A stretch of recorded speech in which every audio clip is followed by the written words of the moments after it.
Welcome to Recovery Guy Podcast. Welcome. Recovery is a lifelong process.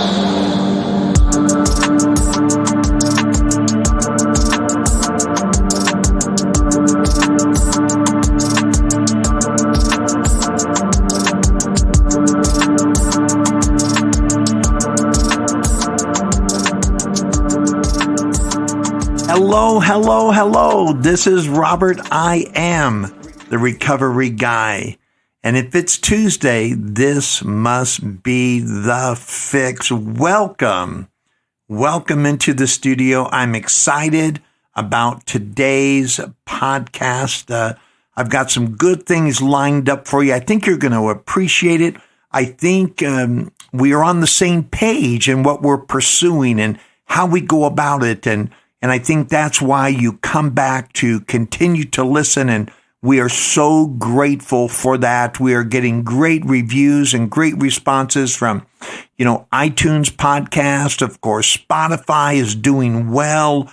Podbean, Stitcher, Google. Since John has now linked all of the podcasts to recoveryguy.org, we're starting to see more traffic there. Of course, there you can even get any one of my 32 video segments and blogs from the past. So check all that information out. If you're an individual, great, use them. If you belong to a group or you go into a treatment center or you're part of a larger organization, feel free to share any of the material that you find value in, because at the end of the day, everything that we develop for the overall recovery community.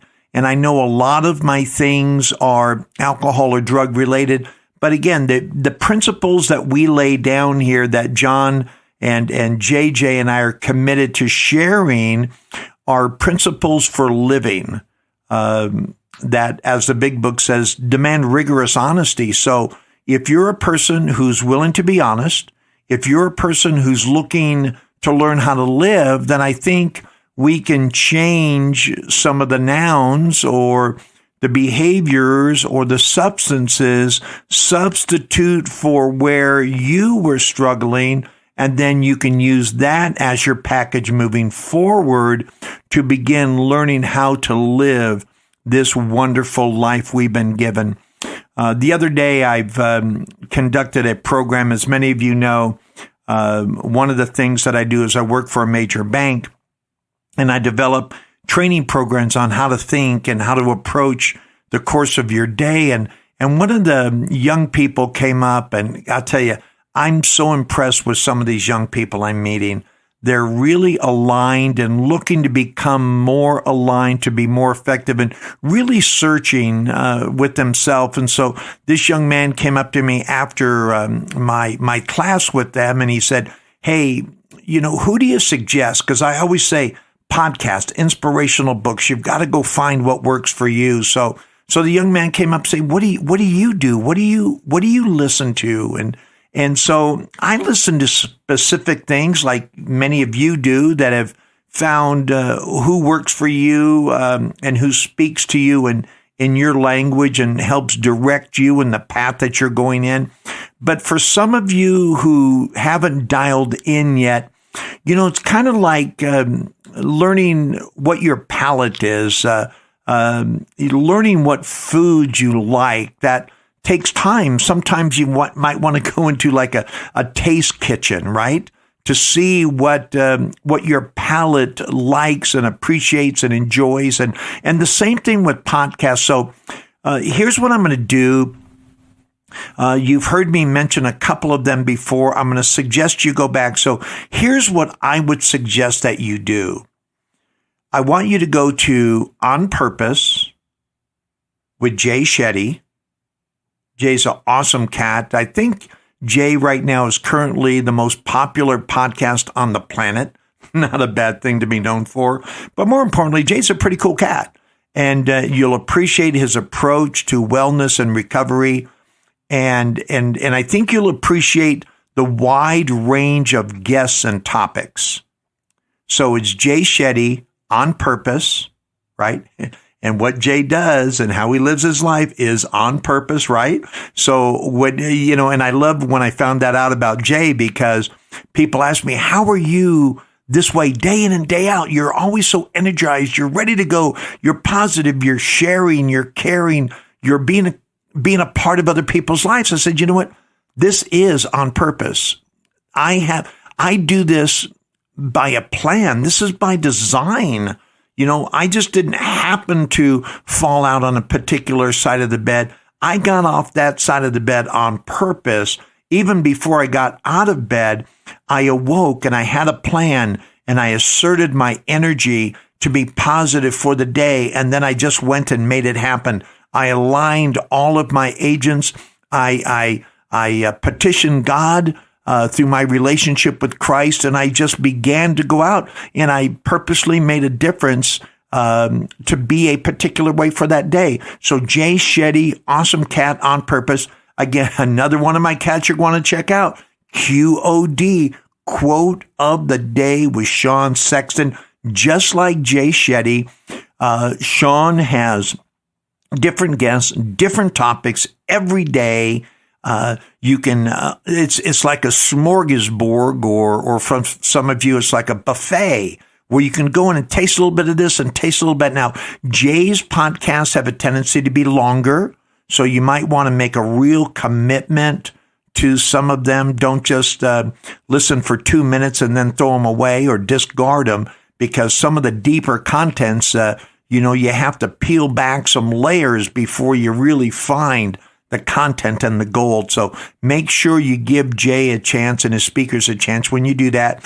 Sean, on the other hand, Sean's segments of his speakers, Eric Thomas and others, they're going to be 12 to 14 minutes.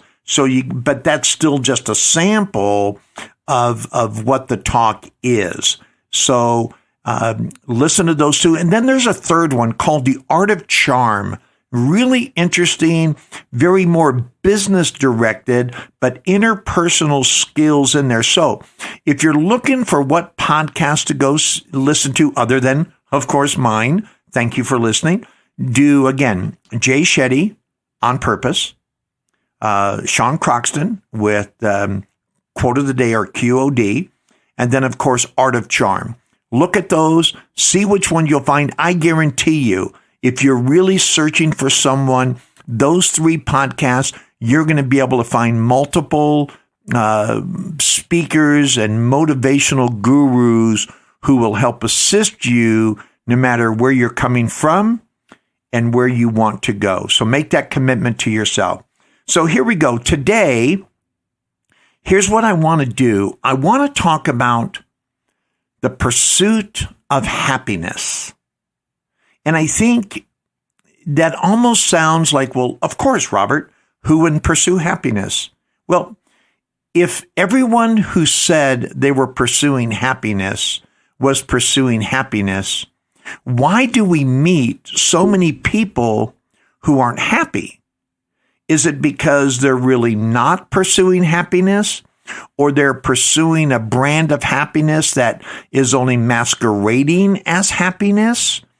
Are they quitting, before they're halfway through? One of the things in recovery says, don't quit 5 minutes before the miracle happens, right? When the going gets tough, the tough get going. Don't quit. Don't be one of those individuals who deems a lack of success as failure. Lack of success means there's another opportunity for me to try something different or a twist on the same thing, but it doesn't mean failure. The person who fails in their pursuit of, in this case, happiness, is the person who stops pursuing, right?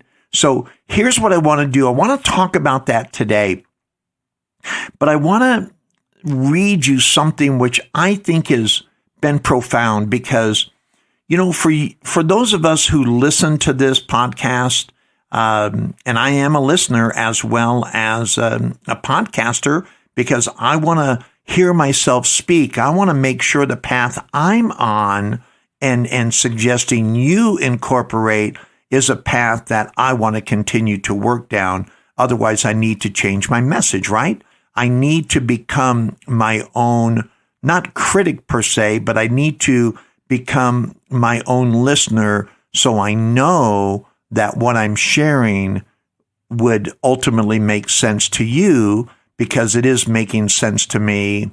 And one of the things that I've learned from the people who have been here longer than me is to, pay attention to what they're doing, because if it's continuing to work for them 35, 39, 40, 42, 43 years and more, then it's something that I need to pay attention to as well. So thank you for paying attention. Let's get into it. Pursuit of happiness. So here's what I found in the Big Book of Alcoholics Anonymous, pages 132 and 133, profound writing. And again, if you're not of, alcoholic, that's okay. I'm not of an Eastern religion, and yet I read many of the gurus and others. Many people aren't a Christian, and yet they'll read the Bible. We're going to pull things from wherever we can. If we can incorporate it into our life to make a difference, we have to be that open-minded. Got me? So whether I'm quoting, whether I'm quoting Napoleon Hill or Zig Ziglar or Gandhi or Og or Kalidasa or Christ, listen to the content. Do not dismiss them, because you might not be of that particular bend or belief. So here we go. We have been speaking to you of serious, sometimes tragic things. We have been dealing with alcohol in its worst aspect, but we aren't a glum lot. I love this next part here. If newcomers could see no joy or fun in our existence, they wouldn't want it. We absolutely insist on enjoying life. We try not to indulge in cynicism over the state of the nations, nor do we carry the world's troubles on our shoulders. When we see a man sinking into the mire that is alcoholism, again, you can substitute that for anything that you want, we give him first aid and we place what we have at his disposal. For his sake, we do recount and almost relive the horrors of our past. For those of us who have tried to shoulder the entire burden and trouble of others, find we are soon overcome by them. So, we think cheerfulness and laughter make for usefulness. Outsiders are sometimes shocked when we burst into merriment over a seemingly tragic experience out of the past. But why shouldn't we laugh? We have recovered and have been given the power to help others. Everyone knows that those in bad health and those who seldom play don't laugh much. So let each family play together or separately as much as their circumstances warrant. We are sure that God wants us to be happy, joyous, and free. We cannot subscribe to the belief that this life is a vale of tears, although it once was that way for many of us. But it is clear that we have made our own misery. God didn't do it.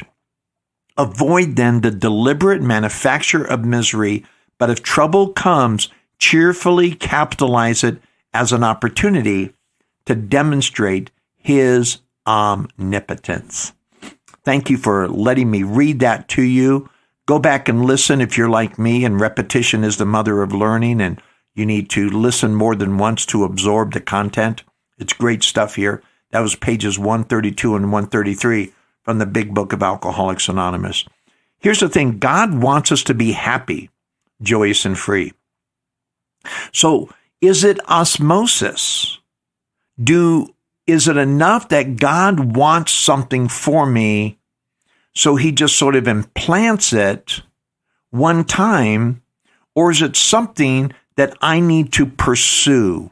Do I need to pursue happiness as I have pursued God? Or do I say, I'm just pursuing my spiritual belief. I'm pursuing the relationship and the power that I have with the power greater than myself. So that should be enough. I pursue that, and everything that higher power offers automatically becomes mine? I think not. Because we don't get to where we're at by sitting or resting on our laurels. Recovery is some of the most difficult and challenging work you will ever do. You know, my dear friend and pastor and mentor, he's passed away in 2001, but his memory lives for me. He would say, Robert, you know, if this were easy, everyone would be doing it, right? But it's not easy. Thank God it's simple, but it's not easy. I have to take it easy on myself. But what we are trying to accomplish with this life-changing process is not easy. The pursuit of happiness is exactly that. It is a pursuit. It's not for the weak in spirit. It's for those who are so sick and tired of being. Remember when you were that way? Maybe you're that way now. Maybe you've reached a position in your life where you just don't want to go on with how you're living. Maybe you've been recovered for a while. Maybe you've had a challenge. Maybe something happened in your life where it's sort of gotten you sideways and you've had to reassess or readdress yourself so you could be redefined and reassigned so now you can pursue to another level. Maybe life is good for you, like it is for so many of us. But maybe you're looking at the plateau and so, you know what? Because once again, we know that good is the enemy of best. And we want to, be catapulted into another dimension and rocketed even into another dimension. And we know no heights like, Jonathan Livingston Seagull. He believed that he could soar beyond what anyone else taught him to soar to. And same with you. So for that reason alone, we want to pursue even a greater sense of happiness. It's not that we're not happy. It's not that things aren't going well in our life. We don't have to be that stupid, glorying and glum person who's given up or ready to give up on life, where their candle is almost out. Maybe we're that person right in between where I tried this or I tried that, and now I need to rededicate myself. Whatever your situation is, pursuing happiness is the greatest thing you'll ever do, and not just for yourself. Pursue happiness for yourself so you can help others find happiness along the way, and they can share in your happiness and your accomplishment and your pursuit as you revel and enjoy and appreciate and point out their happiness and their accomplishment as well. I love what Stephen Covey talks about learning how not to have a deficiency mentality, how I can learn how to be happy for you in your pursuit and the things that you're accomplishing, even while I'm waiting for those things to occur in my life. Fortunately, there's enough of the pie that there's enough slices for everyone who comes to the table. I need to be happy as you're being fed in arenas of happiness, while I might be in God's waiting room or continuing to work in areas that I'm looking for a deeper sense of happiness. So here we go. Let's jump out into this for the next few minutes. Pursuit of happiness. Here's the definition of pursuit. The act of pursuing. Okay. That makes sense. So pursuit is the act of pursuing. So what does that even mean? Here's what it means: to follow in order to overtake, to capture, to find or employ measures to obtain or accomplish. I like that one a lot. To proceed along, to continue, to engage in, to follow up. An activity that one engages in as a vocation, profession, avocation, or occupation. To chase, to follow, to hound, to shadow, to tag, to tail. I love those things. Here's happiness. Happiness is a state of well-being and contentment. Joy, a pleasurable or satisfying experience. Oh my goodness. How does that sound? Have you been to a place where you have a state of well-being that if you had to, if you were unable for whatever reason to not be able to grow anymore, or you wanted to do a personal assessment, could you say, right where I'm at, right here, right now, I'm perfectly fine. I have a sense of well-being. I don't want to be somebody else. I don't want to be doing anything else. And I don't want to be somebody else doing something else somewhere else. Can you say that about where you're at right now in this moment? If you can, and you have reached that contentment, good for you. But we know there's more, right? My middle name is more. You know, when I was out there ripping and running, it was more of the behavior which led to more of the disappointment. I wasn't asking for more disappointment and more downplays in life and more evictions and more being broke and more shattered relationships. But my behavior was dictating that that's what I was going to get. So now when I come into recovery, I want more of happiness. I want more joy. I want more contentment. I want more of a pleasurable experience in life. I want this to be my occupation.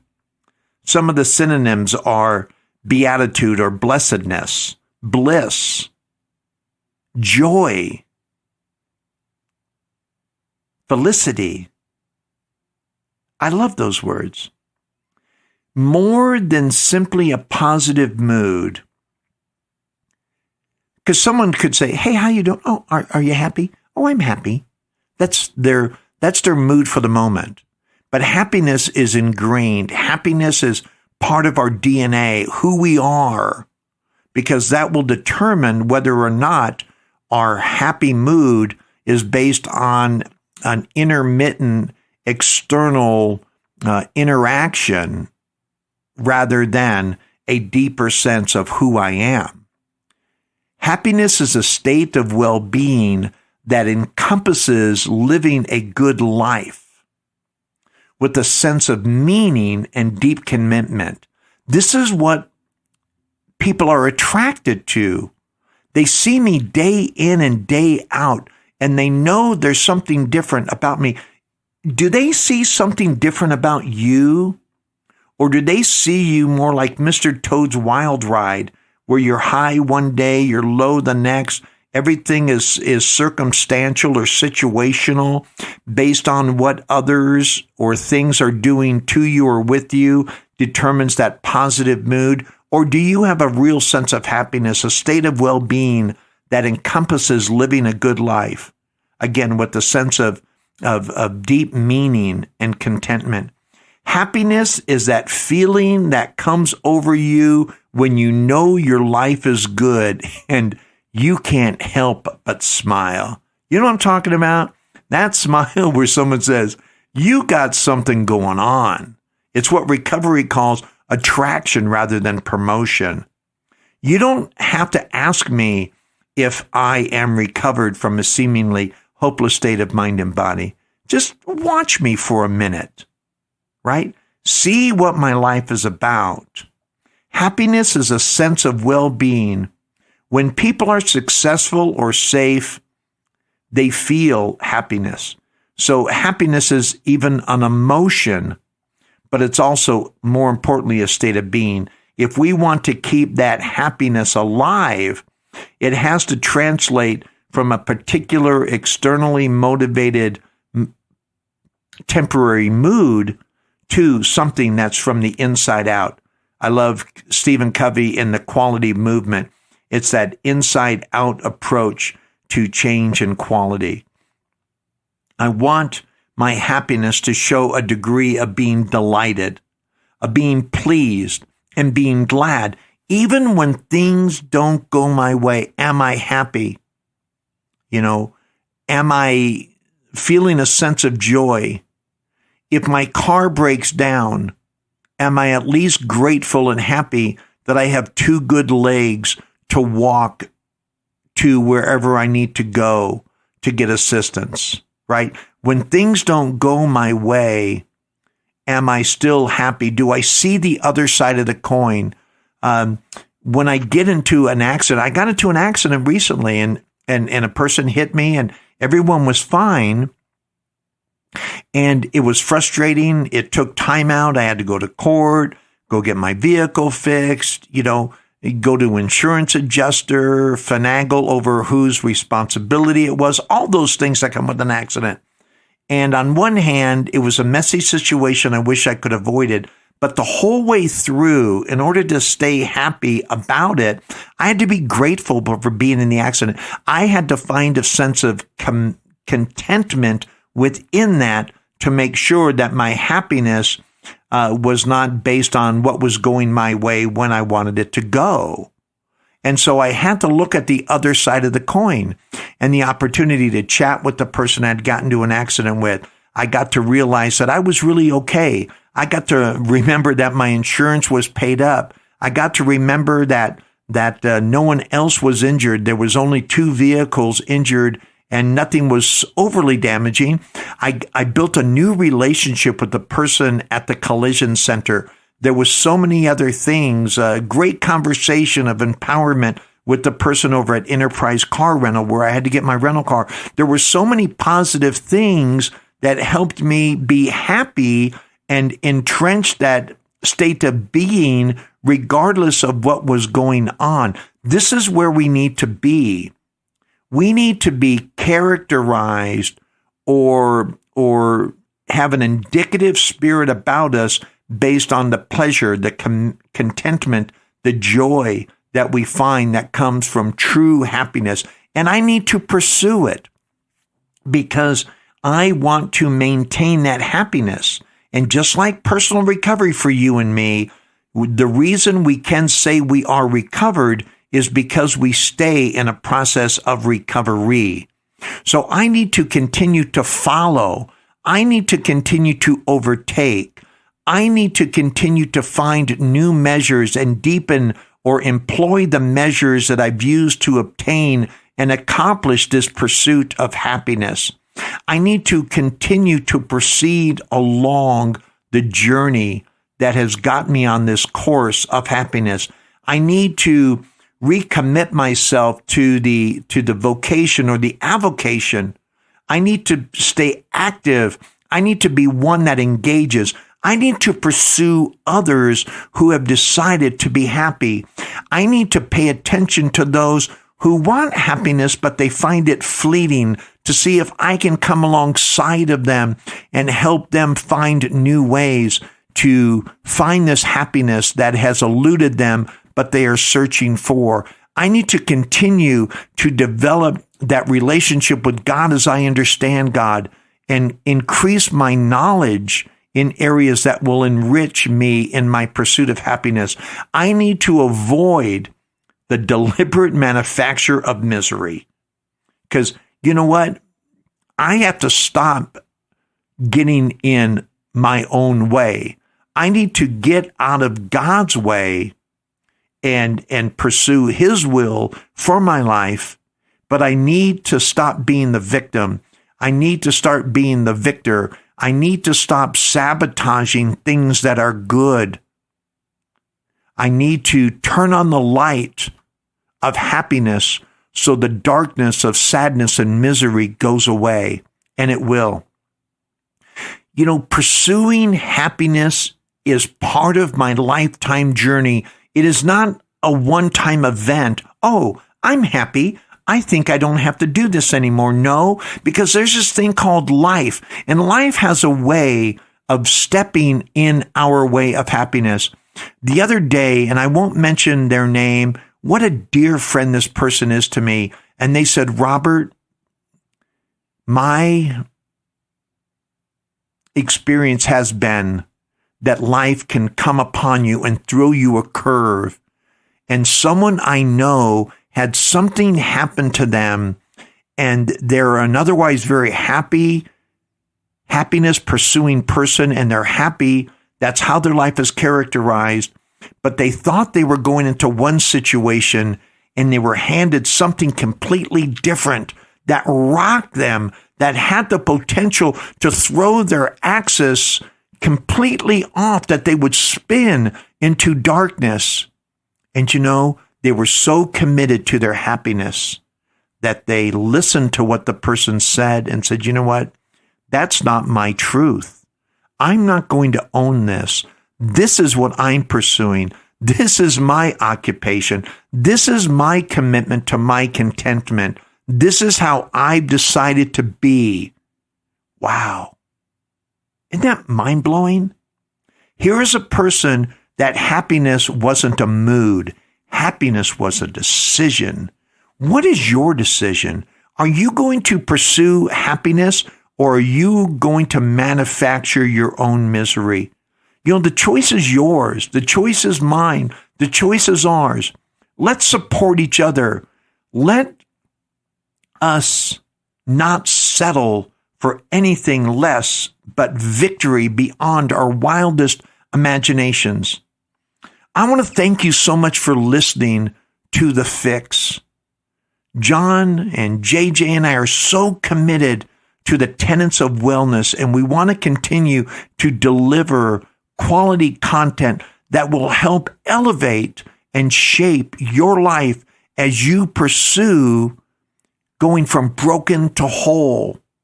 Won't you continue to listen on any one of the podcast channels or my website? Would you tell a friend? Would you share? Would you comment? I get some great suggestions from so many people.